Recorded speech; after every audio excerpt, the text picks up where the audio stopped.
Hey guys, what is going on? Vitaly Devine is here. I'm super excited and grateful. I'm here in Poland. It's 1st of September, and right now we just finished the first European conference for Cloud Token, and I'm sitting with my business partner, Ronald, and the genius man behind Cloud Token, the best CTO ever, Ronald, who came all the way from Singapore to be here and support us here at the event. And I want to share with you here in this video as much information as possible so you understand what is cloud, what we are here to accomplish. So please pay close attention to what we're going to share right now. So Ronald, thank you so much. I appreciate your time and everything you're doing for this project. So I want to start us off and ask you, tell us in simple words, in simple language, what is Cloud Token and why should people participate in the project?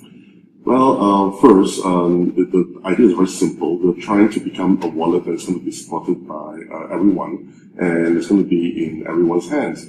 We're trying to change the world by getting everyone to be financially included, which means that they're unbanked as well.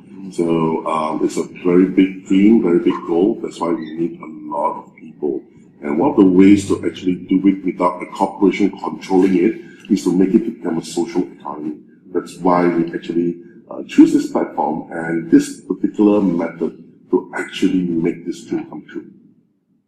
Okay, so if somebody is out there and they want to download the app and use cloud, tell us about the project, like what it's all about, like what you are doing. Mm-hmm.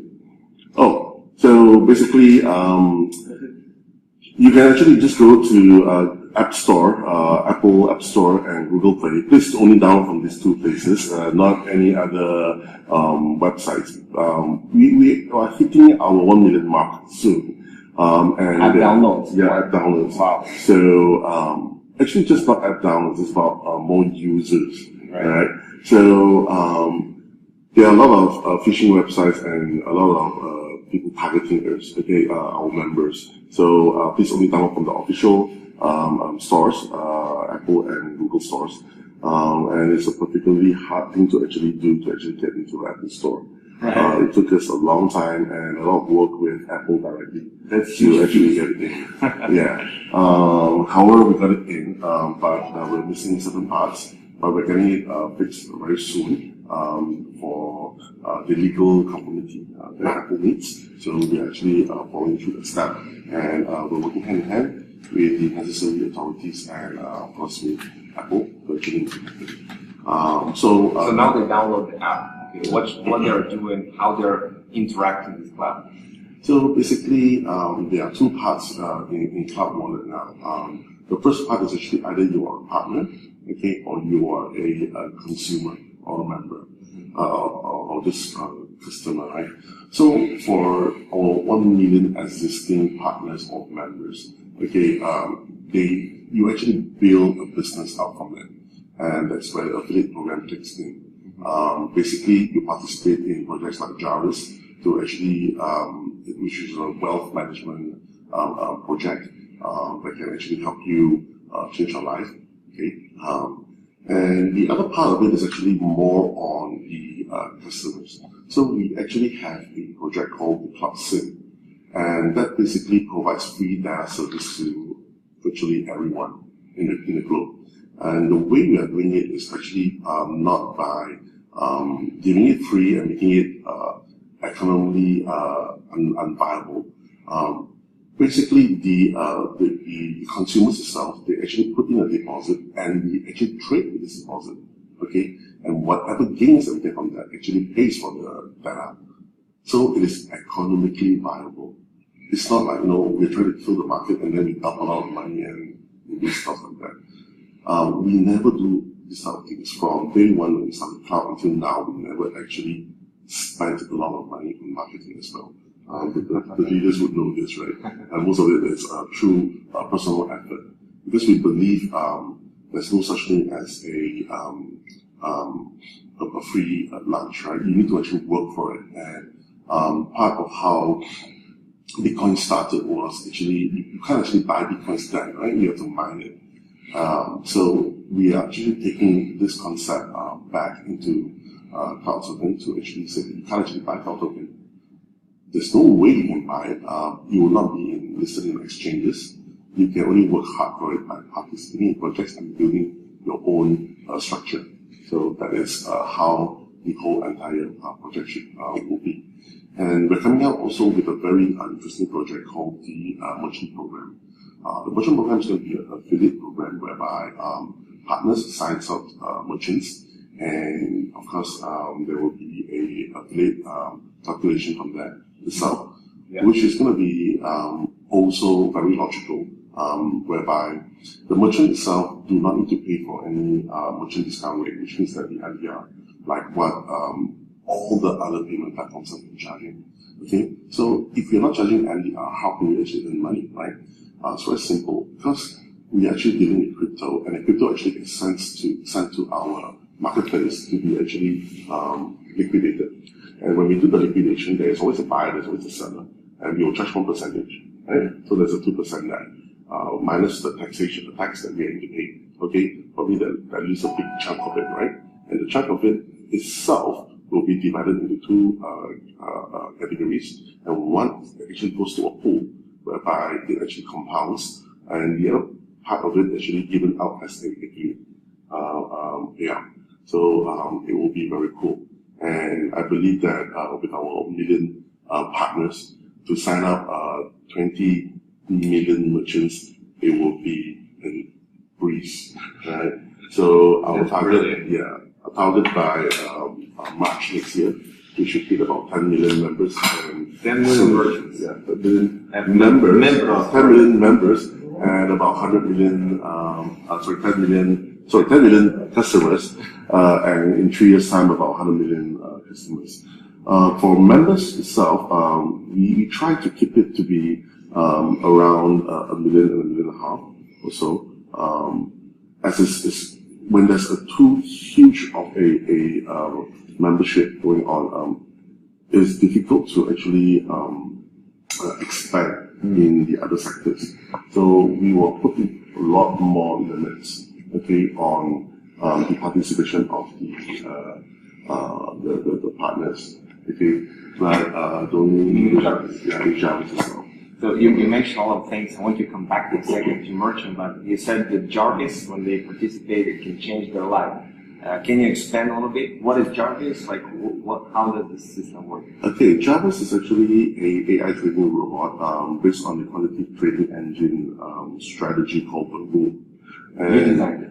I did not design it, but I actually wrote the platform. Okay. And the calculation is from a mathematics professor from the Rutgers Institute, based in Singapore.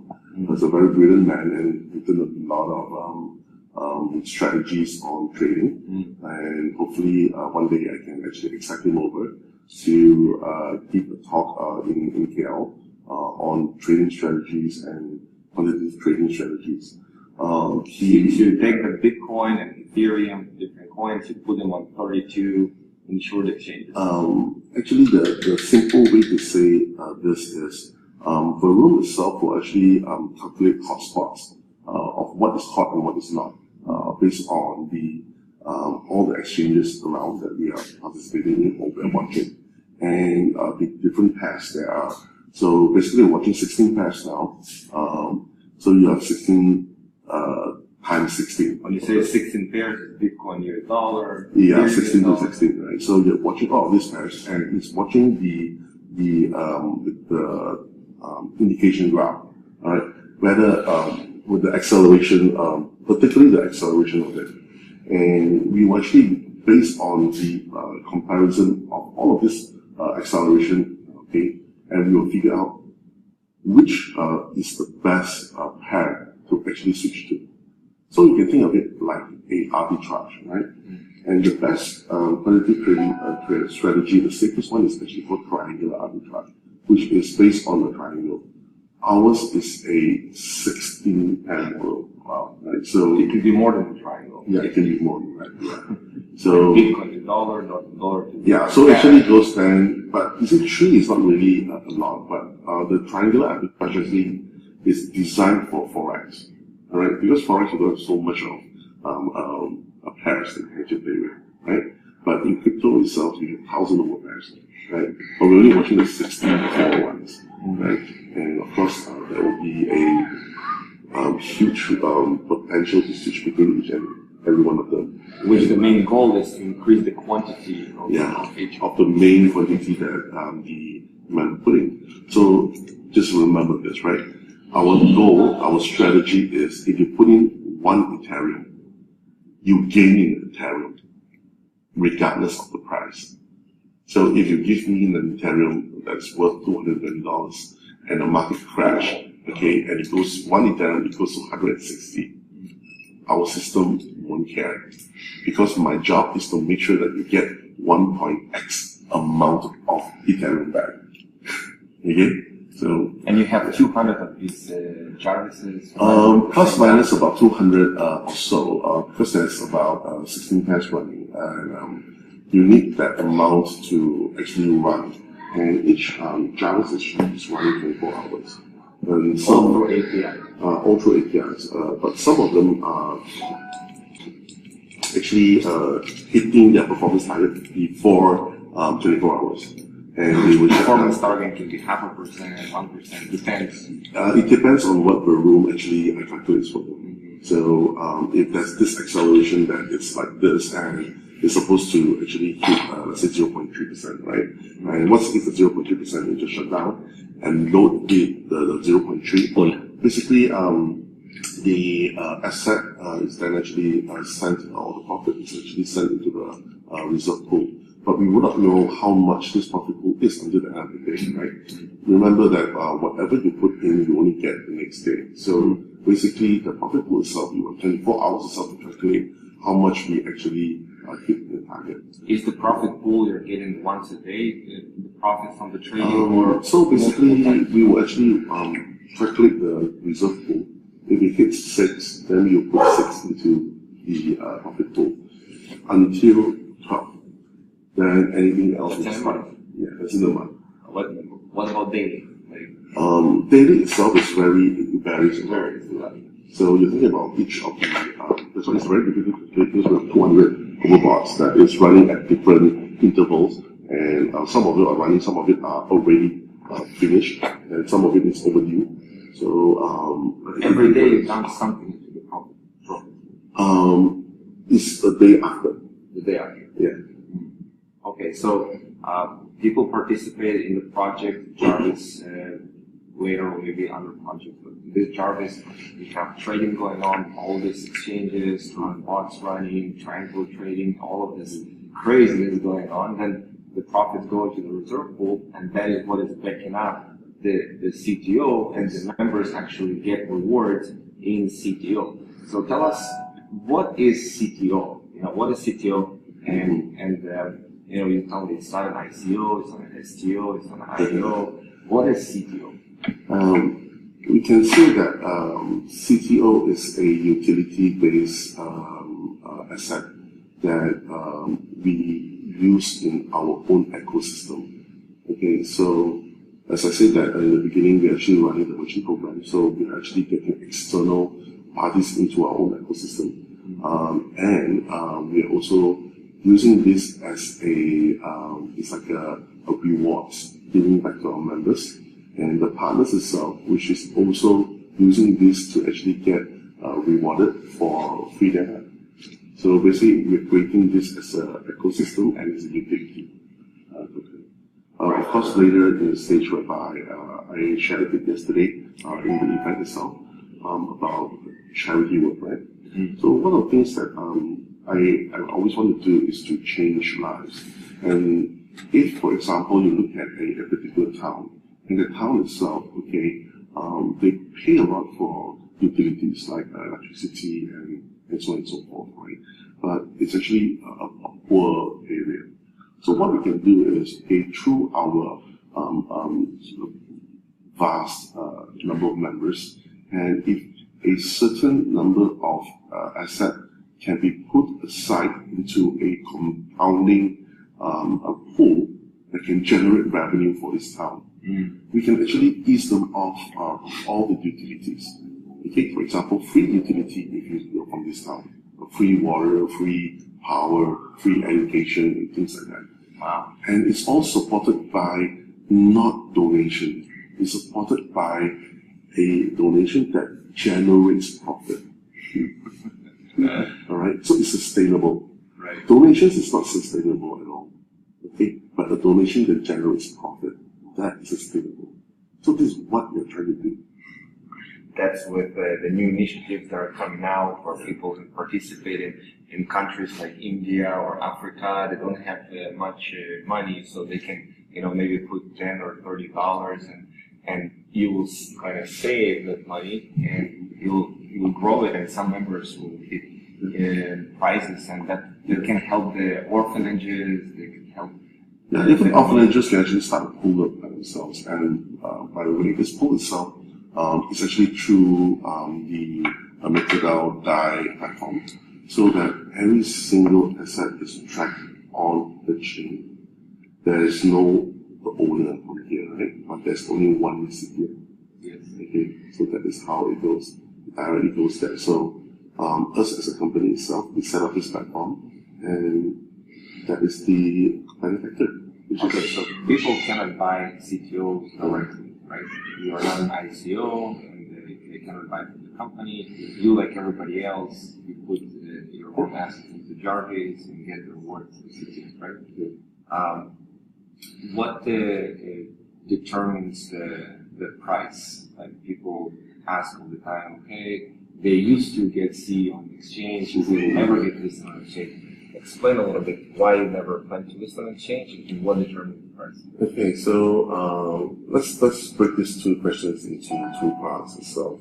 The reason why we will never be on an exchange is once you're on an exchange, your price is manipulated, which means that it's up to market forces, which is not what we want.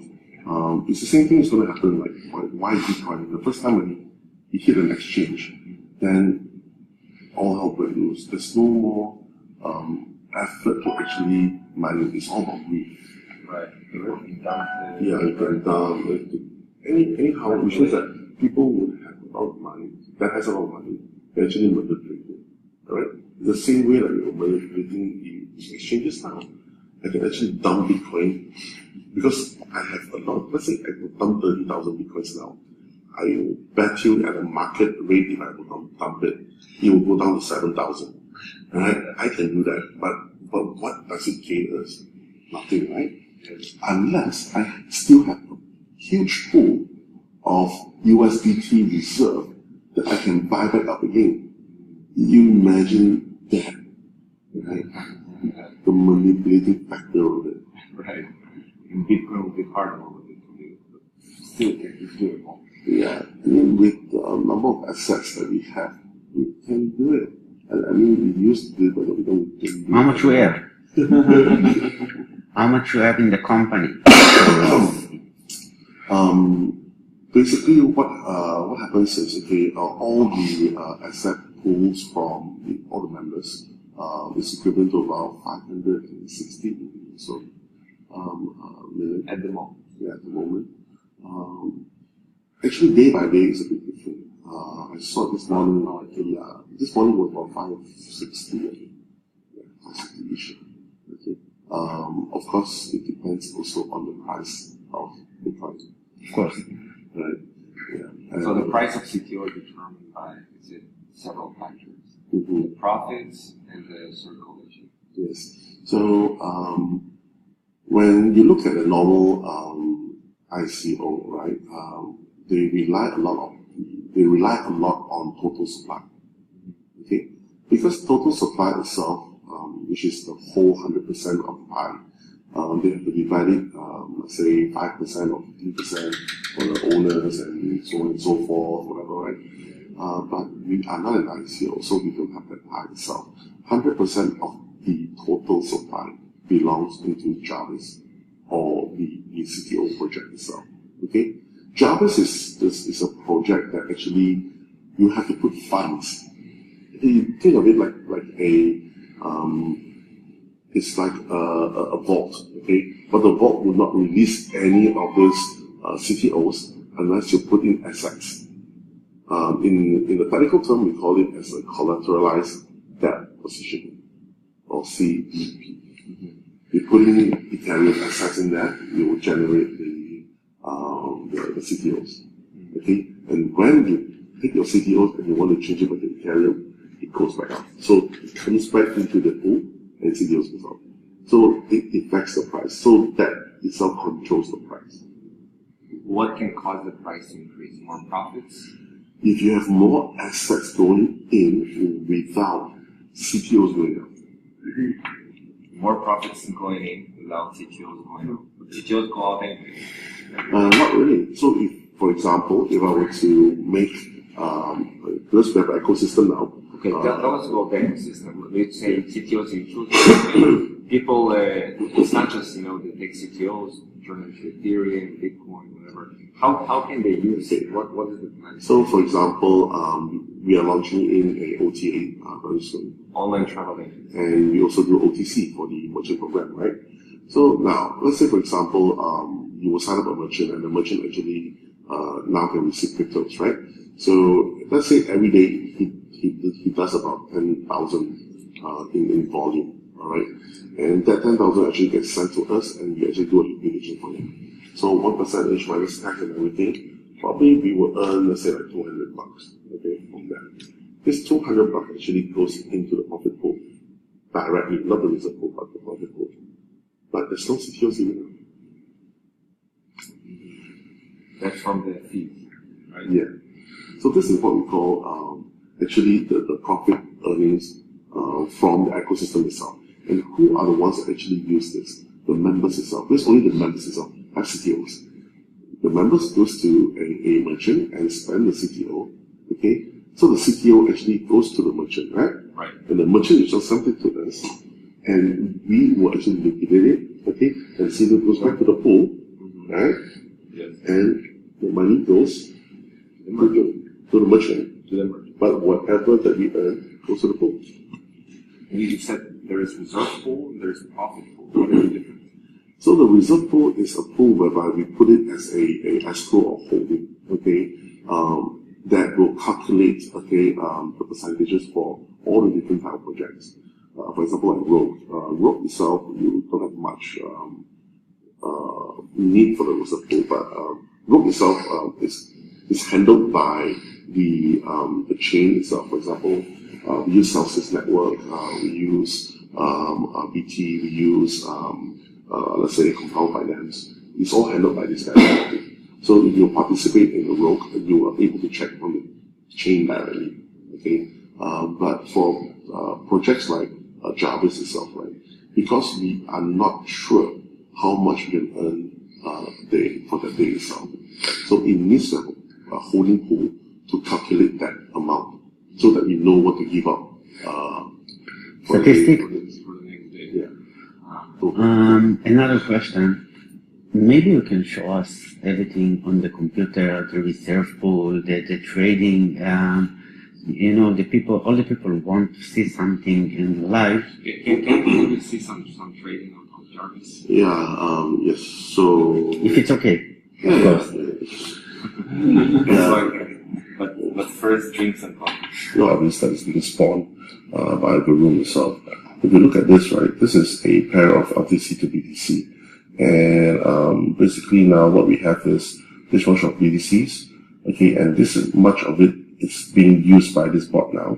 And this is how much of the LTCs that we have, the volume, which is this guy here, how much is being traded in the whole market. All this data is coming from Binance itself. Mm-hmm. Okay, yeah. The difference between the price between just now and now is about this amount. And if we were to hodl, this is how much we were to earn, which is lose. This is if we were shorted. This is how much it is, 0.07. Yeah, so this is how the room has been calculated. What is this minus 0.08? This is the difference between the target price and our price now. Mm-hmm. Okay, which means that it's a good time to buy.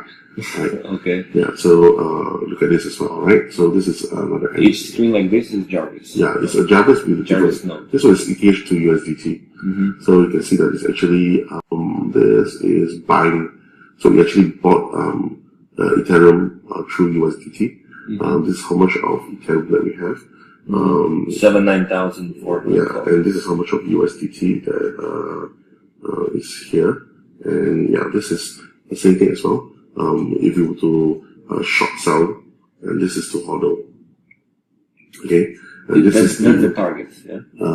Or it's this, right now. this too is if I were to short sell it, means if I were to quantitative trade it, and this is if I don't do anything. What will happen? Of course, we want this to be bigger than this number, right? Is there any live trades going on right now? Yeah, that's true actually. Right here. Yeah, so this one for 1.4 million USDT on Ethereum. You sell in Ethereum first of September, and 3 million, no 80 Bitcoin, 80 Bitcoin, XRP, BTC. Can we see some of the trade history? Sure. Thank you very much. Trade history is with Exchange.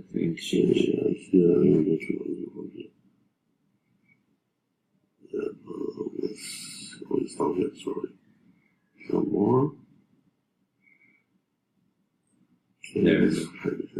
Where we see the time, Yeah, you see partially filled, some of them. potential name. Okay, we see here partially filled, a lot of them, limit orders, buy and sell. That's all today, 1st of September. That's quantity high. High frequency. High You see frequency. how many trades today. You look at the time of the trade. Well, 5:57, 5:58.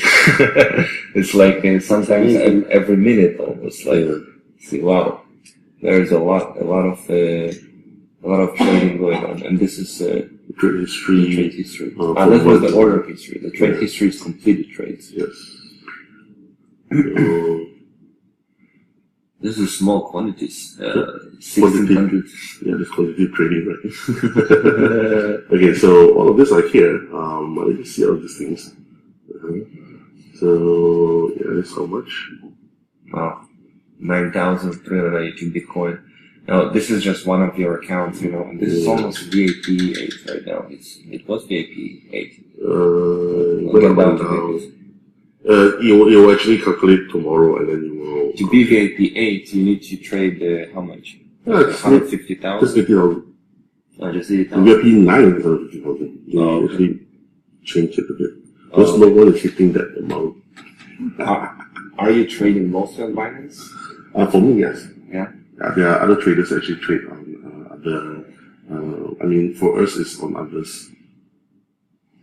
Like from the Jarvis pools itself, Binance is the biggest exchange. Not really. There are many bigger ones. So you're talking about this necessity part is based on our what has been done before, and because when I wrote the engine itself, Binance was the first exchange that I integrated the platform to. Okay, and then we started to use a lot of it, and from that itself we have actually grew a lot of our accounts.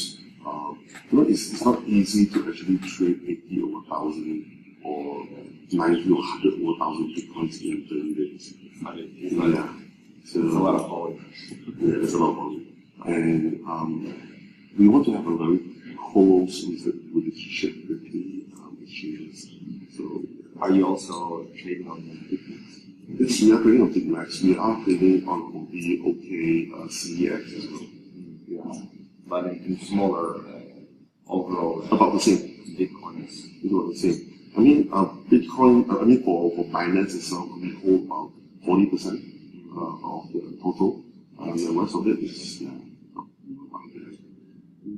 fluctuates. So, tell us right now a little bit about the vision of cloud, like what you want to do in the next 2-3 years. How do you see it developing? Let's put it this way, right? It's always been to capture the unbanked and to make everybody financially included, right? And MasterCard took 50 years, as I always say. MasterCard took 50 years to actually cover the bankable, all right? PayPal took 12 years, grew up to 125 billion in market cap, but only for the bankable. We're going to take 3 years to do what they are doing, but we'll capture everyone. We'll make everyone financially included. This is what we want to do. As a team, we are not a corporation, we are a team of business, and who owns it? All of us. Of course, if you're not a C5 yet, when you are a C5, you are in our board of directors, you have a voting rights, and from the board of directors, we'll choose the most capable one to be an independent director, which you can stop whatever they're doing. In 3 years' time, you plan to actually reach 100 million people. Yes. And we have a very good strategy of doing it, as I say, through the CloudSIM project itself. The SIM card. Yeah, the SIM card. Just imagine this way, right? Around Southeast Asia, around the world itself, there are a lot of workers that actually travel far abroad to actually work, right? To actually earn an income for their families. And it was all good and all until people start to take advantage of them. Okay, number one is the local telcos take advantage of them. Okay, very simply, right? It's expensive for them to actually do all of to make call by call and things like that. So what we do is we try to actually turn the tide to make it more competitive for the telcos to do it. And because we have the show volume, we can command things. Okay, same thing like how there's a lot of hundreds of thousands of people that are logging into the app every day, and you can come to the different, networks and hotel chains, and say, hey, we have all these people logging into there, actively participating in the project. Give us some discounts. So that's what we happen like with the online travel agency. People get the 10 to 20% discount. Yeah. You just imagine this, right? We are now connected to a backend, okay, that is serving the rest of the big guys. But that itself does not give us the advantage that we need. We are going directly down to chains, okay? Of course, we're going for the big chains, then we're going for the smaller chains. Then later we'll open up a affiliate program for members to sign up a chain, to sign up a hotel, to sign up a airline, or to sign up anything. If you know a guy that actually is doing Uber or whatever, okay, then jump on board, on this thing.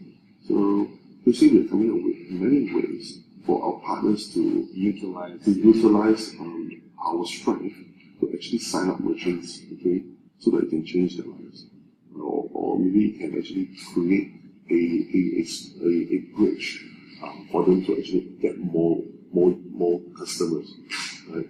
So they're actually trying to do that as well. Okay. Of course, that is to be that we're going to hopefully reach 20 million merchants in the next several years. 3 years. So 3 years time. Let's see how it goes from there. I mean, we started in May, and now in today September, we are about 860,000 accounts. Yeah.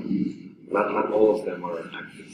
Most of them are, all of them are active, by the way. So it's just only that the whether they're qualified or unqualified accounts. Right. So qualified accounts, they more than $500. Have about 500 plus.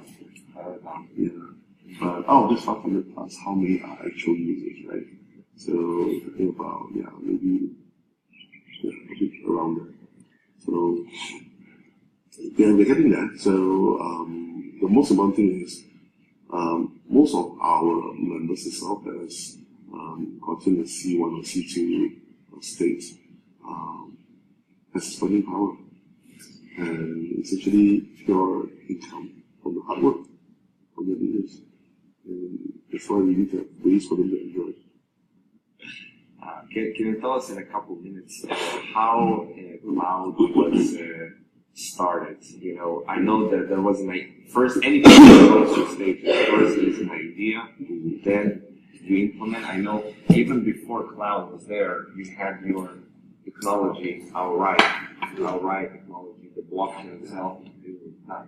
You know, how it all started, and I know you said, you know, they were thinking too small, and let's do something big. So it was like this, okay, we had a platform, so, you know, like all platforms, EOS or whatever, most of them, they are, ICO based, you can say that, the outright platform. Yeah, ICO based, so, we followed like everyone else, whereby we try to raise funds, right? But when we try to raise funds, Yes. the difficulty was how stable are you? And everybody started to only want to make money from the token generation event. Okay, oh, I want to get it at a cheap price and I want to sell it and things like that. Which actually took me off, and I told myself that we cannot be doing this. Good projects cannot survive that way.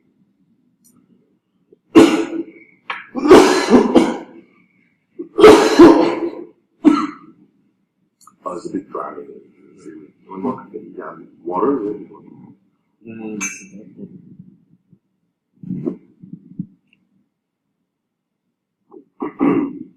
So we decided to do a change by creating something very cool that has meaning on our platform, than only one of them.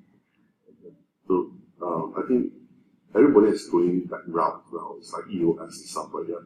Because of their funding, they're paying people that actually go on the platform. But who are the ones that actually use EOS now? Gambling, companies, and some guys, right? But what we want to do is to create an impact to the world. So we were searching for products left and right. We were searching for projects left and right that we can do. Yeah. We never found one that actually that is good enough to attach your technology until we met this cloud team.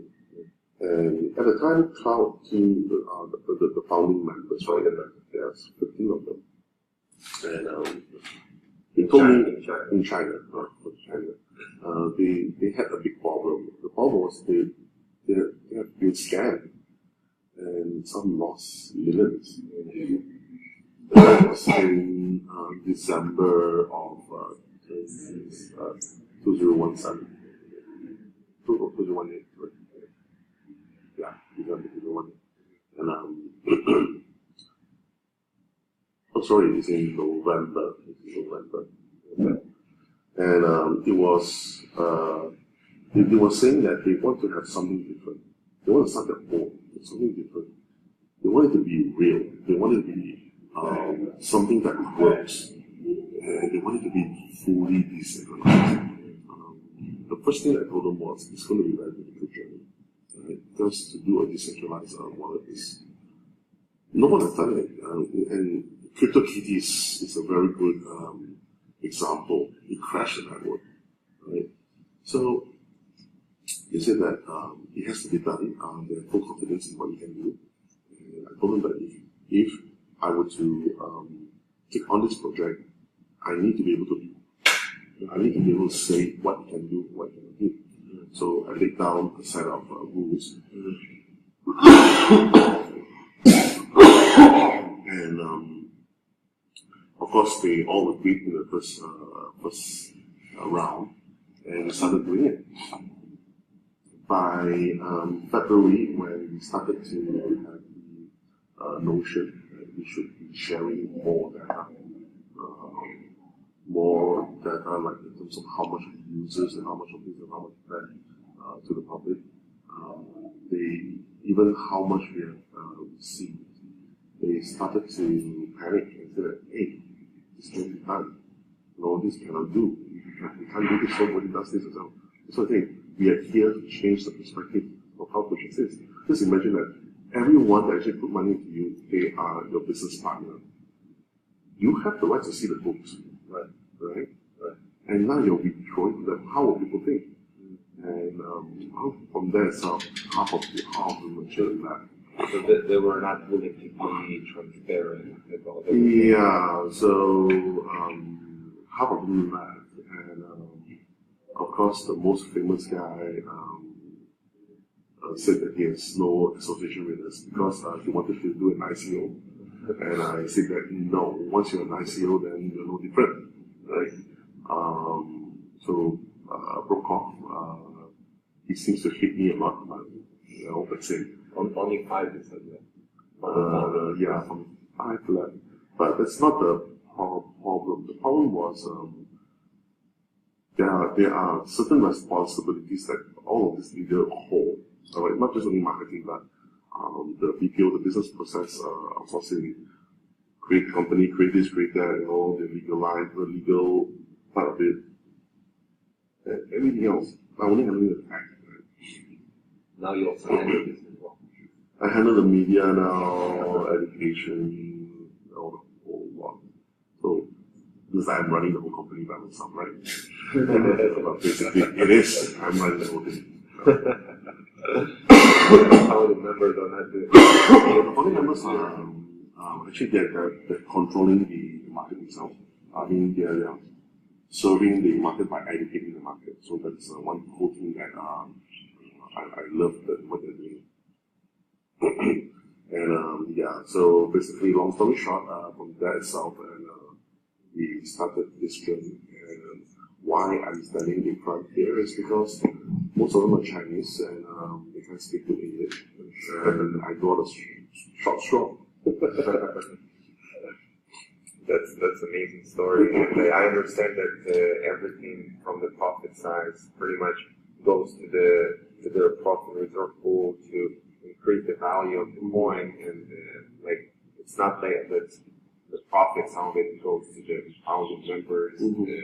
They all interested in the success of the project. Yeah, because I told them that the wallet or whatever you're being taught, okay, those are only the tip of the iceberg. Right? The whole entire project can be valued over 100 million. You look at how PayPal is, right? What does PayPal do? It just takes in your credit card and just help you do a transaction. That is about it. The 125 billion in market cap. Wow. And you look at what we are doing. It could be bigger than that. So yeah, so that's what we're trying to achieve. A lot of people they doubt in the crypto space. They scam in the past, and projects fail, and everything. It's so refreshing to see that you are so genuinely and transparently doing things, and one word that you can say to people so they can relax and say, you know what, we're with you, trust us.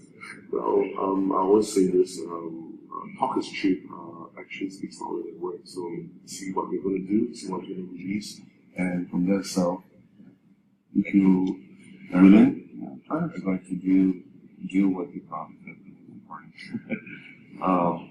And lastly, what are the next steps in the more immediate future? Like next, maybe by the end of this year, what are the next plans? So clean up every mess that we have to release all the things that we promised by October. The big celebration event. And by the end of the year, which is to launch the new UI and the dashboard as well. New interface. So that you can see the reserve pool, the total circulation, and things like that. So all this will be there. And by end of this year and next year, so we'll be focusing more on tools which you as a partner can use to expand the team.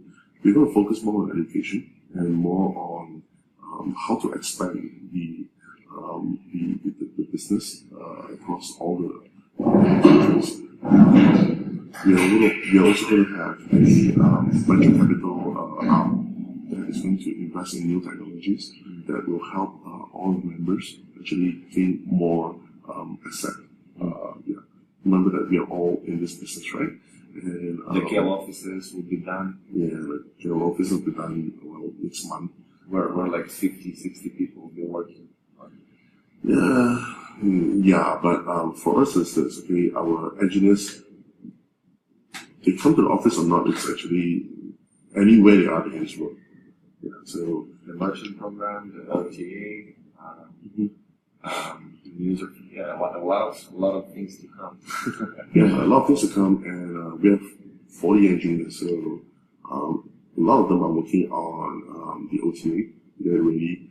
A lot of them are working on the new engine that is going to really help us speed everything up. Okay, this thing will be like a 2.0. Like next generation. Yeah. I mean, we are moving the whole wallet platform into the pools. We already moved one, which is Ethereum. We moved to the pool already. The next is to move the coins and Litecoins and everything to the pool. So once we move to the pool, slow is just a thing of the past. I mean, it's still you're still affected by the whole chain, but at least now we can pay the pool to speed up things. Ronald, thank you so much for sharing all this information. Guys, if you don't know who Ronald is, Google his name, YouTube, you find plenty of information about his background. He's a brilliant engineer in what he's doing, and I'm so grateful to be part of Cloud, Cloudtopian. Cloudtopian. So grateful that you're leading the project, and so many exciting things are coming. So keep doing what you're doing. And we'll support you in any way that we can. And let's wish everybody, you and us, everybody, huge success in this cloud. Yeah, so we're going to have an event in October. Look for... Come to the event. Yeah, come to the event.